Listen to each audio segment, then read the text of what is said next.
سلام. شما اگر گذشته را نشناسید آینده روشنی هم نخواهید داشت.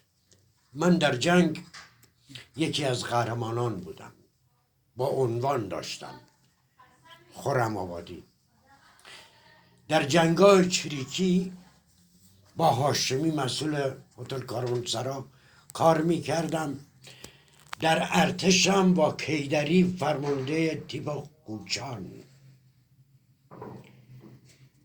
ولی چون شناخت درستی از این مملکت نداشتم آسیب دیدم. نمیخوام جوانان این مملکت آسیب ببینه. سال 52 فردی به اسم ورامینی میاد خرم آباد و در ارتباط با فردی قرار میگیره به اسم فرخدین رحیمی. فرخدین رحیمی آدم درستکاری بوده، هرچند ساواک سعی میکنه با چهره بدی ازش به نمایش بذاره. در همین تاریخ یعنی 52 گل سرخی را در تهران دستگیر میکنه.